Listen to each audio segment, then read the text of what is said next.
Bago tayo patuloy sa ating pag-uusapan, tayo muna ay nakikiramay sa buong pamilya nitong vlogger na si Mima Alicia, mga kababayan. Kahit na sobrang bastos ng bunganga nitong si Mima Alicia at nagkakalat nga ng fake news itong mga kababayan, nakikiramay pa rin tayo sa buong pamilya ng napakasinungaling na vlogger na ito. Masama mang sabihin, mga kababayan, na siguro nga totoo ang kasabihan na talagang may karma.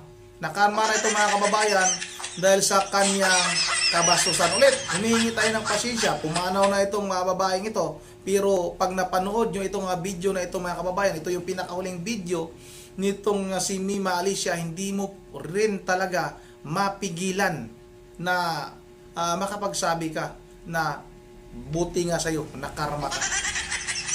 Yun ang mga kababayan, tapusin na natin yung tawa at ito na, sabay-sabay natin itong asana panoorin. Pangalang, natatawa talaga ako, to be honest. Natatawa. Huling tawa. Natatawa ako kay Robin Padilla. Sorry, Robin, ikaw lang yung ads dyan sa Senado. Ikaw lang yung ads. Mga kababayan, yan na yung huling tawa nitong si Mima Alicia. Pampagulo. And maybe sooner, baka meron na din dyang manggulo si Marcoleta. Bakit? Mga minamahal. According dito sa balita, Senator Dante Marcoleta has no longer pneumonia. Ang kailangan nila sa kanya is i-record siya sa isolation. Bagong balita to. Breaking news to, mga minamahal. Kung ngayon ang nangugulo si Robin, baka madagdagan na. Baka madagdag na si Marcoleta. Breaking news, Marcoleta has no pneumonia as previously diagnosed by PNP-GH. Kakasuhan ng PNP-GH doctor sa panlolokong ito ay hari kayo. Aray ko. Pati doktor ng PNP na makakasuhan pa dahil kay Senator Dante Marcoleta, mga minamahal. So ito yung pangalawang pag-uusapan natin. Magantay na tayo sa pangalawang bagyo. Dahil wala nang pneumonia, itong si Marcoleta, pipilitin talaga itong gumaling kasi mga kakailanganin siya ni Sara Duterte. Ito na, mga minamahalang balita. Panoorin natin. Hi. Alright. Wala na mag-isang is under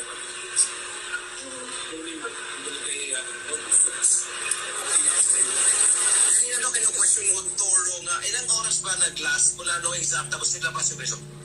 1.5 hours. Pero Toro yung ginawa niya. Sa kanya mga season of things that she will express. So very...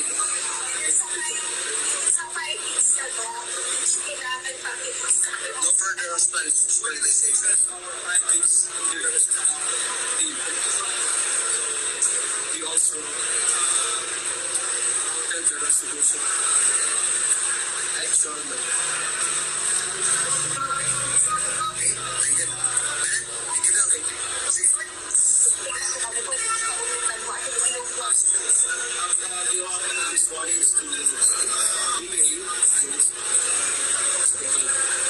Doctors findings na nakita mo sa 6 let's say clear up the pneumonia in young adults. Findings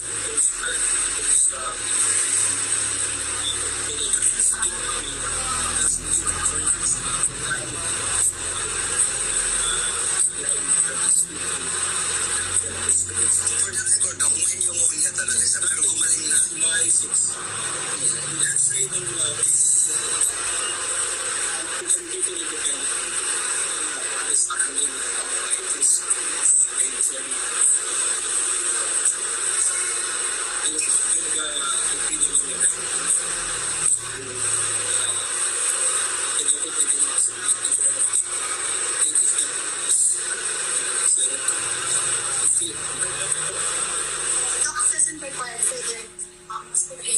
nakita ninyo, mga minamahal, magaling na pala eh.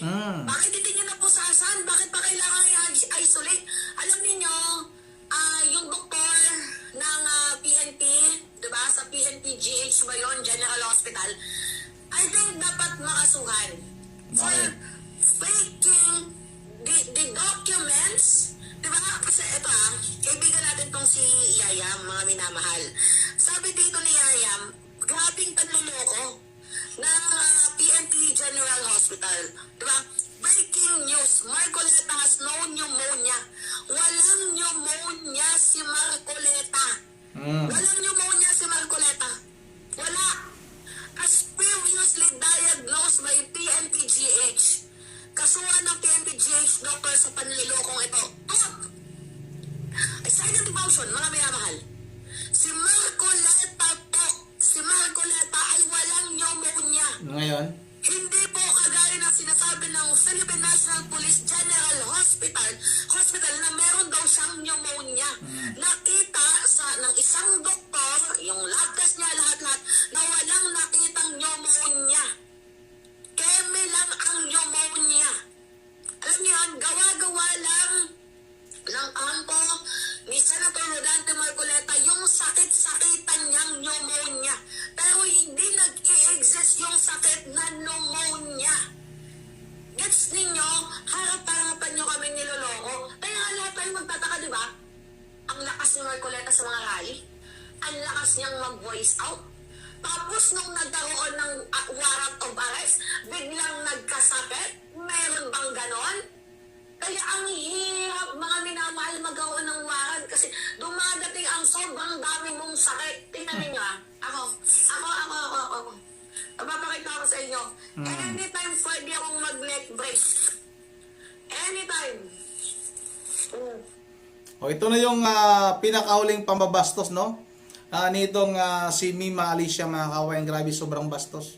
Wala man lang siyang pagalang, mga kababayan, kay Senador Dante Marcolita. Bukod sa isang senador, mga kababayan, yung edad ni Senador Dante Marcolita, normal lang talaga, mga kababayan, na magkaroon, no, ng mga karamdaman yung katulad ni Senador Dante Marcolita.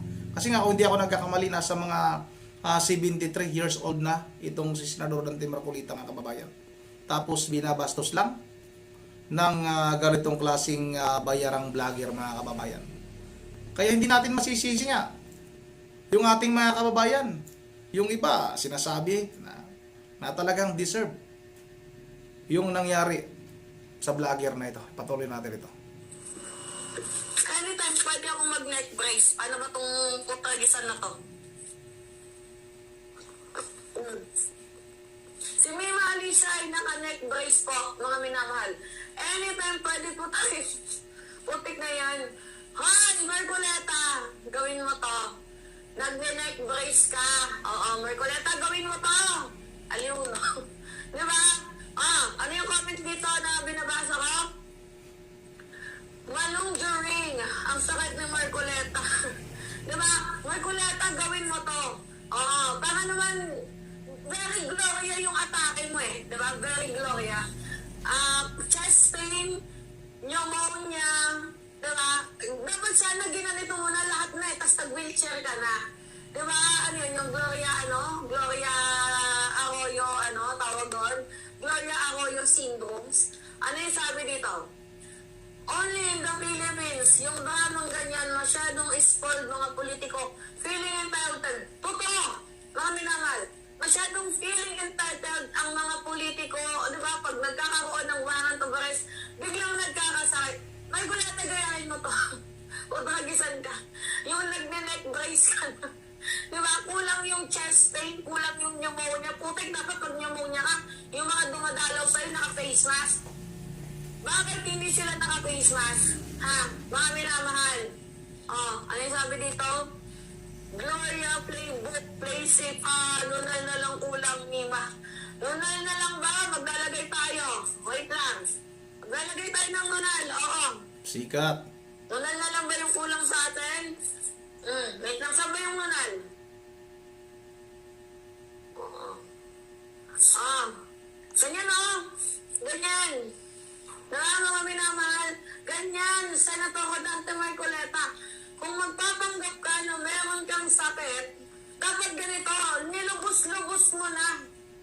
Diba?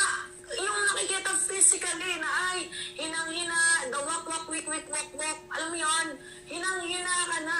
Ganito dapat ang pinapakita mo. Sa mga audience mo, para maniwala na ikaw ay merong sakit.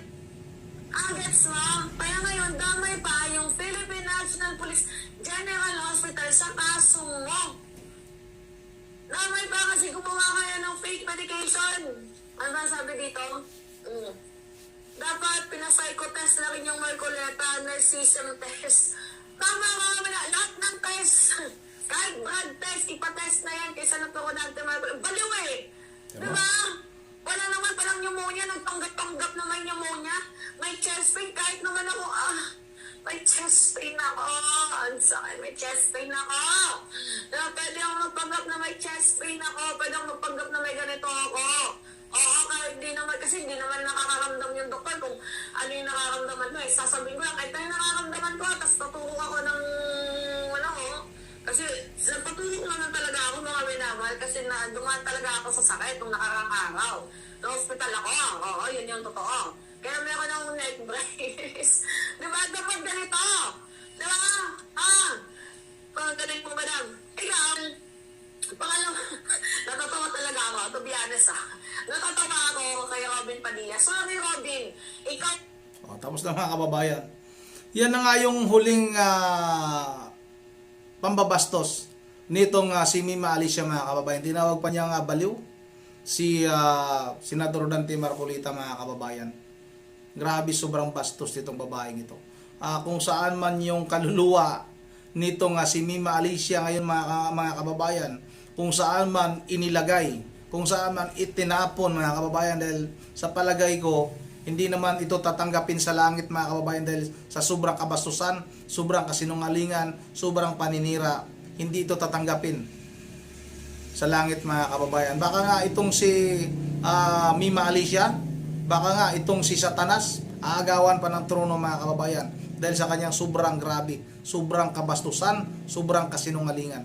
Pasensya na sa buong pamilya nito nga si Mima Alicia, pero nga dapat pinagsabihan nyo na ito na huwag siyang basta-basta magpagamit sa mga taong nakapaligid sa kanya. Tumatanggap siya na kababayang ng magkano ang dahilan, kaya yun tuloy. Ganon ang sinapit ng kawawang si Mima Alicia mga kababayan. Rest in peace na lang sa iyo, Mima Alicia. Yun ang dito lang muna at bago tayo magtatapos ay mag-shoutout lang muna tayo. Shoutout tayo kay Ma'am Virgil Veralidios ng Apulian Bulacan sa kanyang mga apo, si Coco Dion Yuri at saka si Sagi. Shout out na rin kay Batnam, shout out na rin kay Arnel, Halo Blacker. Maraming salamat walang kaibahan ito ni Epipanyo, walang prino, magsinungaling. Tama na sana si Epipanyo Labrador. Maghintay ka, panyong ka. Baka ikaw na naman yung isusunod natin gawa ng reaksyon. Hindi susunod na mayayari baka mamaya madamay tayo dyan. Susunod natin ang gawa ng reaksyon. Shout out na rin kay Rod TV, shout out kay Ma'am Joyce ng Japan. Ma'am Joyce, kumusta? Itong si Panyong nakita ko, nag-plus sa screen ko. Ganun pa rin yung itsura. Yung mask, ganun pa rin yung kanyang ginagamit. Sobrang tagal na ng kanyang face mask ginagamit pa rin ni Epipanyo Labrador hanggang sa ngayon. Excuse me. Shout out na rin kay shout out na rin kay Rita Bulayo. Shout out na rin kay Juwin Kutsarua.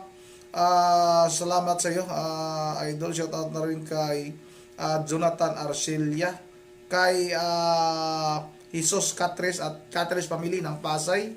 Shout out sa inyong lahat. Shout out na rin kay Marciano T. Jr. Yun ang dito lang muna kay Hins TV Idol. Shout out sa iyo, Lorna Baro, kay Ma'am Michelle Bulima at kay Ma'am Elisa Burby. Yun ang dito lang muna at once again, this is Rondy TV mo. Ingat ang lahat. God bless bawat isa sa atin.